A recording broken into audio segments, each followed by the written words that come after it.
conversamos hoje sobre a recuperação de adolescentes infratores em Minas Gerais. A situação dos centros de internação em Belo Horizonte está sendo avaliada pela Comissão de Direitos Humanos da Assembleia. Em 2 unidades visitadas recentemente, sobraram reclamações. A primeira visita foi ao Centro de Internação Provisória São Benedito. No local estão 56 adolescentes, a capacidade máxima. As idades variam de 12 a 17 anos. A maioria dos jovens responde por roubo e envolvimento com drogas. O diretor da unidade reclama da falta de viaturas e de pessoal.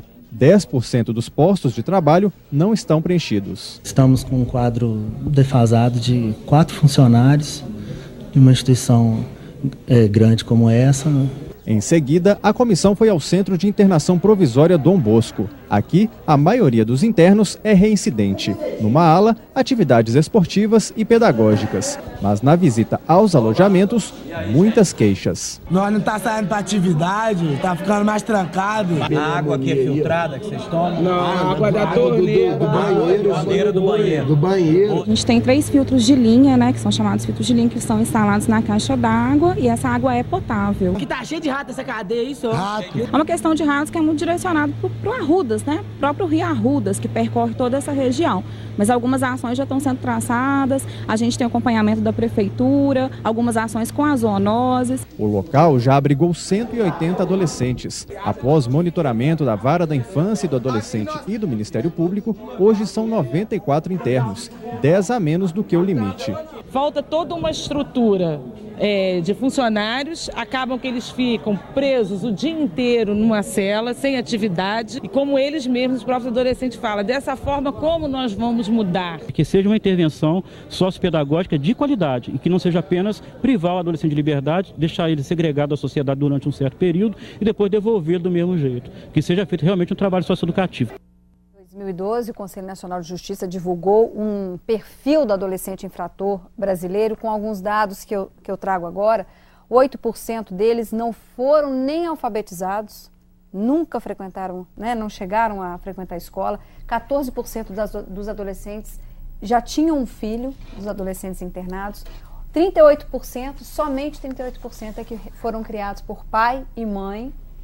E 70% tem passagem por uso de drogas. Bom, vimos há pouco os próprios adolescentes chamam de cadeia. A falta de um projeto pedagógico, né, o cumprimento das medidas socioeducativas da forma como está, realmente transforma esse ambiente num ambiente penitenciário? Olha bem, eu me sinto num dever de falar primeiro que eu estive lá, né? Eu acho que ali a gente vai num centro como é o São Benedito e que são os adolescentes de 12, 13, 14 anos, a gente viu assim, apesar de ser provisório, internação provisória, um bom projeto pedagógico, né? Isso eu conversei com as mães, conversei com avós, muitas avós. Eu tive assim com as 4 ou 5 avós, porque a mãe está trabalhando. O João falou da referência de pai, muitas vezes não tem nem referência da mãe. É a avó que cuida, é a avó que cria, né? E mesmo lá no Horto é bom que a gente diga o seguinte, eu e o João Leite já visitamos o centro de internação do Horto, né? Lá era o inferno antigamente. Melhorou bem.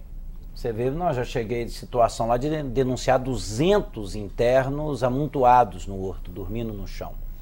Dessa vez tem uma decisão judicial que impede que tenha mais que 100. Tinha 94. Então, é uma situação, você tem a metade da internação. E interessante que ali você tem uma juíza e um promotor que estão muito presentes. A doutora Valéria e o doutor Márcio Rogério são pessoas que a gente conhece há muito tempo e eles estão cobrando muito, né? Mas mesmo sendo um centro de internação provisória, quer dizer, foi feita uma reforma grande na área do recolhimento da internação. Infelizmente ainda não houve a reforma na área de salas de aulas, do atendimento psicológico, do atendimento, né, da assistente social. Então eu acho que isso também deveria ser um esforço do Estado fazer essa reforma. Então essas adolescentes estão lá sem esses atendimentos? O atendimento precário. Porque quando o diretor fala ali a ausência de servidor, até não é uma ausência muito grande, não. O problema, João, é que a ausência é exatamente de psicólogo, os técnicos, né? Talvez a reclamação não é tanto dos agentes penitenciários. E condições também insalubres de trabalho. Mas eu digo para vocês, sabe? Eu acho que isso tem que mudar. Nós ouvimos a reclamação, a gente tem o dever de trazer a reclamação como ela apresenta, né? Mas a gente tem tido uma melhora.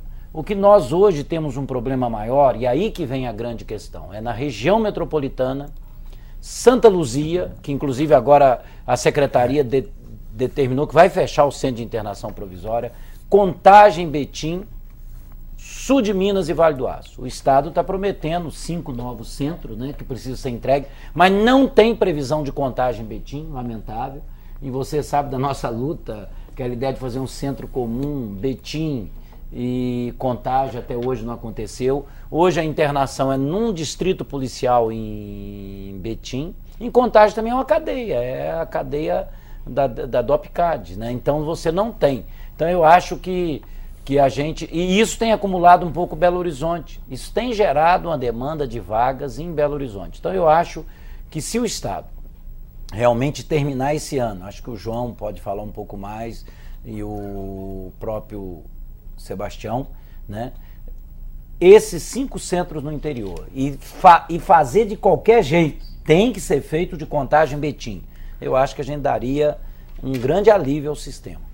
Esse é um desafio grande, não apenas para o Estado de Minas Gerais, né? Eu estou presidindo o Fórum Nacional das Comissões de Segurança Pública. Isso é um drama no Brasil hoje. Nós temos um avanço de criminalidade entre os adolescentes, algo assim que não tem história anterior.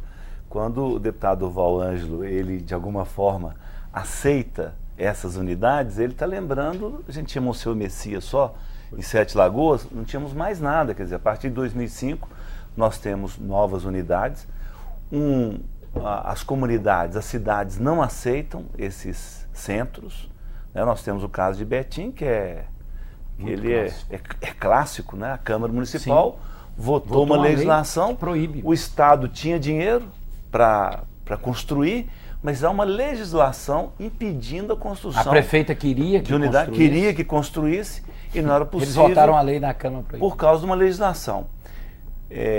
Eu concordo plenamente com o deputado Durval Ângelo. Você imagina um centro de internação como esse.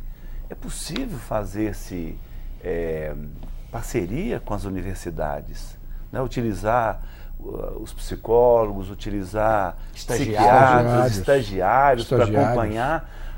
Agora, também a gente entende o lado do Estado e de quem está gerenciando isso. É apagar incêndio o tempo inteiro. Né? Eu me lembro de Monsenhor Messias, tínhamos um adolescente, 16 anos, 4 homicídios ele tinha. Então ficava aquele negócio, quer dizer, o tempo todo, e por isso que é fundamental essa área técnica, é fundamental o psiquiatra, o psicólogo. Que cabeça é essa? Um menino de 16 anos já matou 4. E fica todo mundo que está ali tomando conta. O que você vai fazer? Tipo o que aconteceu com aquele agente penitenciário, né? O juiz determinou, o agente penitenciário chega no fórum, por que ele está algemado? Tira a algema dele. Tirou a algema, pegou o revólver do policial e atirou no agente penitenciário que está numa cadeira de rodas. Então, nós temos que ter... E fugiu. Temos que ter a visão correta dessa situação. É muito grave. Nós temos adolescentes medir o grau de periculosidade de cada um. É claro. E por isso que o deputado Durval falou com a experiência dele, está correto, deputado Sebastião Costa. Tem que ter um acompanhamento técnico. É psiquiatra, é psicólogo. Eu defendo uma mudança no Estatuto e no Código de Processo Penal. Vai para a rua, gente. Quem pode ir para a rua? Tem gente com determinado comprometimento mental que não pode. Tem que ser acompanhado, tem que ser tratado. E o que nós fazemos hoje? Tem lá um número e aí vai. No software do deputado Durval Ângelo, relator da Comissão Especial de Execução das Penas, eu imagino que deveria ter lá também, né, cobrar lá do nosso promotor, como é que é o nome dele, doutor, lá de Valadares, cobrar dele que tenha lá. Tem acompanhamento psiquiátrico, né? A saída tem que se dar com acompanhamento psiquiátrico, com laudo psiquiátrico. Ele pode ter contato com a sociedade. Apenas para colocar assim um pouco mais de calor no debate. Seria o Estado, o Poder Executivo estadual, o melhor gestor para essas unidades? Ou seria uma discussão maior que elas pudessem ser dirigidas pelo Poder Judiciário ou pelo Ministério Público? Claro, compreendo que há um custo financeiro para isso e que aí seria o orçamento estadual que teria que honrar. Deputado, mas eu acho que o modelo das APACs é um modelo de parceria. Aí que eu queria chegar. É um modelo que a gente teria, inclusive o nosso juiz, Luiz Carlos dos Santos, que até 15 dias estava em Minas Gerais. Era nosso, né? Trabalhando a questão das APAC, e foi levado pelo CNJ. Fez um trabalho está hoje no Conselho né? Nacional de Justiça. Ele acha que a gente deveria implementar na questão do adolescente infrator o modelo das APAC. É um modelo que responsabiliza o Poder Judiciário, o Ministério Público. Faz parceria com a sociedade civil. Universidade. Por exemplo, no caso do sistema prisional, o custo do preso é 3 vezes menor, a recuperação é superior a 90% e é um modelo que deu certo. Então ele sempre brinca assim, nós temos que pensar as APACs para adolescentes que cometeram ato infracional. Que os adolescentes que é um modelo de parceria, caros. Como o próprio pastor falou, como o deputado Sebastião também falou, é um modelo que tem dado certo no sistema prisional. Eu queria, né, com a minha colocação, era buscar exatamente qual o destino que deveria ser dado. Porque o indivíduo fica algum tempo lá, depois não tem como se reinserir, pela própria circunstância da vida. Agora, se ele teve um acompanhamento da própria comunidade onde ele vai viver, aí ele já está mais próximo de caminhar. É a questão-chave. Porque, caso contrário, eu não tenho notícia de recuperado, o número é muito pequeno. Acho que esse é o ponto, viu? Agora, eu quero parecido com as APACs, com as igrejas envolvidas. Quero concordar, exatamente. Quero concordar com o deputado João Leite e com o deputado Durval que houve uma evolução. Houve uma evolução. Ainda não atingimos o desejado. Sebastião, a gente tem que aprender com a sabedoria popular. Os ditos adágios populares são muito sábios. Tem um que diz assim, quem pariu Mateus que o embale. Quem produz essa distorção do infrator, do criminoso, é a própria sociedade. Você tem que, daí que eu acho um absurdo uma decisão como essa de Betim. Você sabe quantas e quantas vezes nós somos vaiados em comunidades porque a gente ia lá defender a APAC ou uma unidade prisional. A lei de execução penal diz que toda comarca tem que ter uma unidade prisional. Deveria pensar também que essa lei, caso chegasse no nível tal da delinquência juvenil, que tivesse também um centro de internação para adolescente. Então o que a gente vê é o seguinte, se é a sociedade que produz, é a sociedade que tem que curar. É a sociedade que tem que se responsabilizar e fazer esse processo de reinserção na sociedade. Hoje nós tivemos uma portaria... Não, tá em aberto. Hoje nós tivemos uma portaria do juiz da Infância e Juventude, Dr. Marcos Padula. Ele está dando autoridade para os comissários de adolescentes entrarem até em festas particulares. Eu até estou solicitando pela Comissão de Segurança Pública que ele venha à Assembleia. Nós temos situação de adolescentes aí em coma alcoólico, dentro de festas. Mas está certo o juiz, tá? O juiz está certo, claro que ele está certo, e nós queremos ouvi-lo. Quer dizer, nós temos que ter esse olhar em relação aos adolescentes. O Estatuto da Criança e Adolescente é um espetáculo, só que os adultos já sabem como usá-los para recrutar adolescentes para... imagina, tem festas aí que os adolescentes são levados por adultos. Né? Não apareceu isso aí há pouco tempo? Uma pessoa da sociedade aí que levava, ela transportava os adolescentes para a festa, promovia as festas, porque é fonte de lucro. Inclusive, a questão das festas rave é outra questão que a gente tem que enfrentar. O Sargento Rodrigues trouxe essa discussão para a Assembleia e a gente pegou, não enfrentou. É um absurdo a questão, você quase oficializa o consumo de drogas sintéticas nas festas rave. E os bailes funks que são promovidos em muitos casos, os bailes funks que são promovidos pelo tráfico de drogas. Ou seja, o baile funk, em muitas situações, eles são financiados pelo tráfico de drogas. E quando não, você tem traficantes desfilando no meio dos bailes com armamento e fuzil.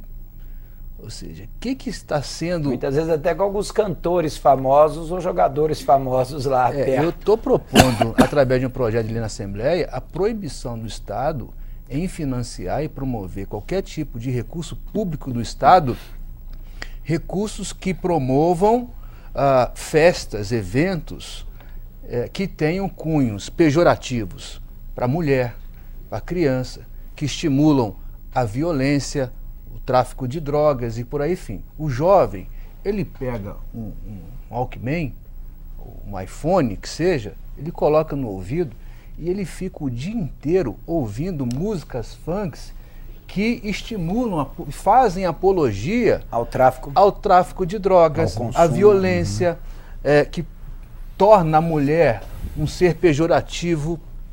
Então ele fica ali alimentando no seu interior, 24 horas do dia praticamente, o quê?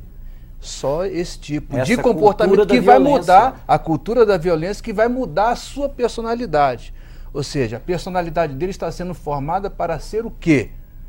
Então, um jovem adolescente que não vai respeitar a mulher, que vai ser estimulado e admirar a violência, o tráfico, e isso causa um desestímulo, uma evasão da sala de aula, porque ele quer encontrar para ele outro tipo de valores Carlos, e estímulos. Teve um município do Brasil que há 30, 20 anos atrás era o mais violento do Brasil.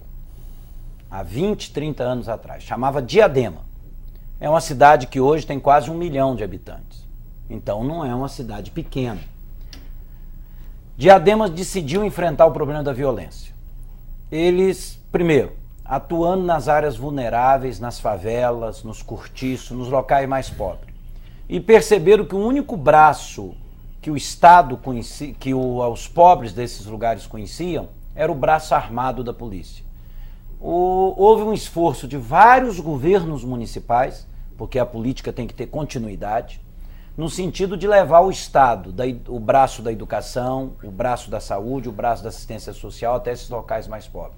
E o que mais atingia a questão da violência era os atos infracionais cometidos por adolescentes em Diadema. E fizeram uma norma que eles descobriram, fizeram um mapa da violência no município, e principalmente do mapa da violência juvenil. E descobriram que eram à noite, depois das 23 horas, nos bares de periferia, que acontecia maior número de assaltos, de furtos, de assassinato, de estupro. Sabe qual foi a lei? E aí que o Judiciário participou, o Ministério Público participou e a Prefeitura Municipal e a Câmara Municipal, determinando o fechamento dos bares a partir das 23 horas. Hoje não existe mais essa norma. E isso prevaleceu durante vários anos em Diadema. A mortalidade, era a cidade que tinha uma maior mortalidade, maior que Vitória, maior que outra cidade. Houve uma redução ao longo dos anos enorme da violência em Diadema. Hoje, Diadema, as favelas são urbanizadas, você tem equipamento público de lazer na periferia e criou-se um conselho municipal pela cultura da paz. É importante esse conselho, onde a sociedade participava desses conselhos. Esse conselho tinha núcleos por bairros, tem até hoje, núcleos por setores, e passaram a dar um tratamento da violência científico, sempre fazendo esse mapa da violência. Algo que deu certo deveria ser copiado. E é uma norma proibitiva, que deveria dar certo ser copiado. Então daí que seu projeto é importante. Proibitiva, mas ao mesmo tempo com outras políticas públicas, ações. Não é só dizer o não. Você diz não para o horário do bar. O não é só uma mas você parte, diz né? sim para outras políticas públicas, quer dizer, uma questão aproveitando o gancho, né, mais um, nosso programa está caminhando para o fim, é uma reflexão sobre medidas. Será que então estão faltando medidas mais ousadas? Será que de alguma forma a sociedade precisa parar de pensar só em era tudo no Estatuto da Criança e Adolescente e pensar em alternativas? E aí a gente vai caminhando para o fim, fique à vontade se quiserem falar. Começa agora. Se conseguirmos auferir as causas Para os efeitos, eu acredito que as sugestões estão boas. Agora, qual é a causa? Fica essa preocupação. A causa está em quê? Na nossa forma de conduzir as coisas? Na atuação do poder público? Na atuação da sociedade? Ou a sociedade excluindo os indivíduos que cometeram algum ilícito? A permanência por mais ou menos tempo fora do convívio com o povo, com a sociedade, as chamadas medidas socioeducativas? Como nós iríamos enfrentar as causas, os efeitos, sem conhecer as causas? As causas estão começando a aparecer, mas ainda tem muitas coisas para ser procuradas. Verificar o seguinte: como é que ficaria a questão das drogas? Como seria enfrentado? Que é um desafio imenso. Deveria também, ser né? Sozinho. analisado. Por si só já é um problema. Como seria enfrentado? Libera, não libera? Pune, não pune? Eu sei que as coisas, como estão indo, alguma coisa vai ter que ser feita. Vai chegar a um ponto que nós vamos ter que reconhecer. A Constituição Federal, alguma coisa vai ter que ser feita. Existe um artigo nela que, no meu ponto de vista, me causa um pouco de preocupação, que é o termo da inimputabilidade. Ou seja, onde o jovem ele não pode ser responsabilizado pelos seus atos. Eu acho que esse é um termo da Constituição que precisa ser revisto, do meu ponto de vista, porque ele estimula a prática da impunidade. Porque quando um jovem comete um ato infracional, um crime, ato infracional não, um crime hediondo, um crime hediondo. Na realidade, eu sei como legislador é ato infracional, não é crime. E que comete um crime. Tecnicamente, está o advogado aí. Não, a gente precisa pensar com o pensamento da sociedade. Não, a sociedade, você é um homem da lei, você sociedade, você tem que a pensar sociedade hoje, 90% da sociedade hoje pensa e quer a redução da maioridade penal. Então, essa questão da inimputabilidade, para mim, no meu ponto de vista, é um assunto que precisa ser revisto. Que é pena de morte, queria Hitler no poder, queria tanta coisa, sabe? A opinião pública não é nesse sentido. Preferiu Barrabás e não Jesus, a opinião pública não é absoluta. Contagem tem uma experiência muito boa. Uma das regiões mais violentas de Contagem era Nova Contagem. A prefeita Marília Campos implementou lá a escola aberta. Abriu a escola à noite, nos finais de semana, para a comunidade. Pararam roubos em escolas, ameaças a professores, a postos de saúde. A escola aberta foi uma experiência que em 5, 6 anos teve um resultado enorme. Acabaram com a escola aberta, nós estamos vendo as escolas de Nova Contagem sendo fechadas, ocupadas por traficantes, com professor sendo ameaçado de morte. Então eu acho que a partir da escola você pode radiar, como Nova Contagem fez no período da Marília Campos, uma experiência para um município todo, com toda certeza. Obrigada, deputado Durval. Rapidamente, deputado João. Também eu quero agradecer essa oportunidade e agradecer especialmente nosso líder, deputado Sebastião Costa.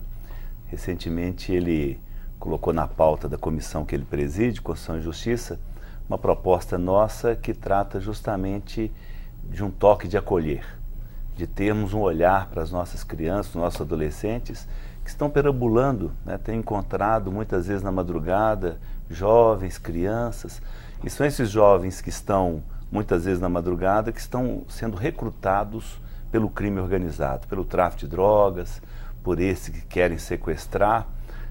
Eu sei que é um debate, né, tem a questão da constitucionalidade, a comissão está avaliando, mas eu queria agradecer porque, como colocou o deputado Carlos Henrique também o projeto dele em relação à autorização do Estado, das prefeituras, para a realização de bailes e que de alguma forma trazem uma relação pejorativa com a mulher, com a criança, eu creio que é o momento da gente discutir esses temas e proteger as nossas crianças, não é?